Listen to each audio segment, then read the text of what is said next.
Hi guys, welcome to my recap and review of episode 13 of Love After Divorce Season 4.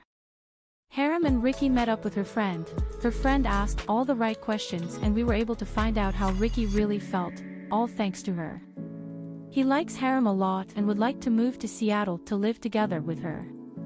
Before they left home, he made her breakfast in bed and cleaned up the house. With the kids not being around, they've been enjoying a lot of quiet moments and they look like they've bonded even more. When asked what shocked him about Harim's reality, he mentioned it was her dirty house. Harim said she didn't know it was that bad, lol. Her friend also asked how they will accommodate each other when their passionate phase is over. Ricky says he's already past the honeymoon stage and Harim says her heart doesn't flutter anymore, which was surprising but at the same time not too surprising. Then, they went to the park. Harim complained that Ricky was too quiet. But Ricky said, "I felt you liked me just the way I am. I can't change who I am for anyone. She shouldn't have chosen him if she can't cope with his quiet nature." She told Ricky she needed more stimulation and surprises. But the panelists' reactions get me every time. I can't stop laughing. They said, when you're young, you'll need more stimulation like Harim, but when you're in your 40s like Ricky, such things don't matter much. Their jokes on Tom were the funniest. I literally fell on the floor laughing. I can't believe people like them exist. They're just too funny. I can't with them. Ricky then asked her if she could consider moving to LA and she didn't mind. This couple is taking things seriously and it seems these two might make it to the altar. Benita and Jerome had a house party where they invited all the other members of the show. These two are already living like a couple. Jisoo and Tom were the first duo to arrive. It seems like the rumor of them two being a couple is true. But I've had to remove this thought from my head, since a commenter on my video said they're just friends. So, my shipping brain for them is on pause for now. Jerome showing off their couple shirts and mugs was the cutest thing. Dewey looks more macho as he says he was inspired by Tom to work out every day since leaving Cancun. He was instantly nervous when Jisoo said hi to him and he dropped the wine accidentally, but thank goodness nothing broke. When looking through Benita and Jerome's photos, Dewey moved so fast to be by Jisoo's side and you can tell these two have formed a good type of friendship after the show. Because Jisoo didn't feel uncomfortable with them sitting so up close with the bodies touching. The last guest to arrive was Sora. Sora asking so many questions was the climax of that scene. She even got Jerome to confess how they kissed at the movie theater when they went to watch Guardians of the Galaxy. Then Tom asks if anyone has tried to date each other after Cancun. Sora expressed she's been on 5 dates all in one weekend. She's attracted to 2 of them and will be going on a second date with them. If you check Sora's Instagram, you'd know that she's been busy enjoying life. She's learned so much from the show and I really like her fun attitude now. Benita has been trying to pick a fight with Jerome because she feels this will help her know how they both will resolve conflicts, but so far they haven't had any fights or arguments. Though according to her, she thinks he is hot-tempered. Tom's funny comments about his regrets and him calling the ones that didn't get matched outcasts was also hilarious. He called Benita and Jerome winners because of their lovely banter. Sora quickly responded she didn't see herself as a loser though. Tom quickly corrected that they were outcasts and not losers. He also expressed many regrets about Cancun, even saying he regretted the room he chose, laughing my pants off OMG. He said his room was too far for the ladies to visit. It is so nice to see Tom relaxed and having so much fun. Jisoo completely rejected the idea of Dewey dropping her home when Jerome suggested it.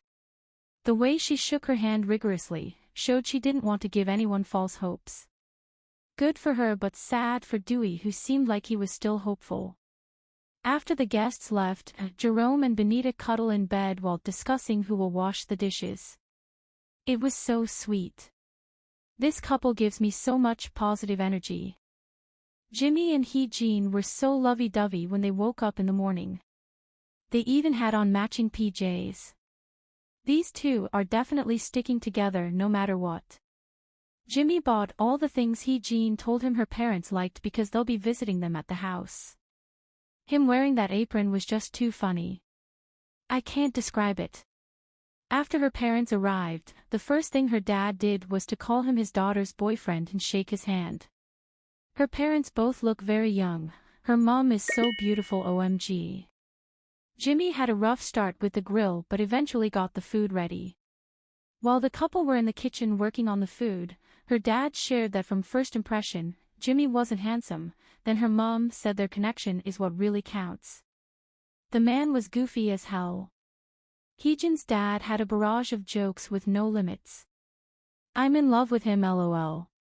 Just when I thought Jerome's mom got the witty trophy, Heejin's dad has that extra spiciness. They complimented Jimi on his tenacity to be able to move and succeed abroad all by himself. Her dad shares his concerns about them having a long-distance relationship, which is what he's been doing for 23 years with his wife. And he also thinks they should consider marriage as the end goal since he is old-fashioned and doesn't really like the idea of living together without marriage. But her mom stated something very important. She said she hoped Heejin wouldn't project her hurt from the past into this new relationship. Which is what has been drawing her back, like she stated in episode 12. Seems like her parents are in full support of her and Jimi and they just made it easier for her to fully commit herself into this relationship. I'm so in love with Heejin's parents. Can they please adopt me, LOL? Their advice to them taking this process seriously, that their decisions will affect a lot of people, really got to me. What a pleasant and harmonious meeting. Heejin's mum telling Jimi secretly to convince her to change her mind about marriage was so adorable. What a sweet mother. Her dad said in their interview that he has a good feeling about this relationship. Her mum, on the other hand, made me cry. She says she's happy to see her daughter smile again and hopes they'll both work hard at making their relationships better. They cuddled and took a nap together after her parents left. The love floating in the air was so loud I could feel it through my screen. Thank you for putting our minds at ease in this episode, Heejin and Jimi.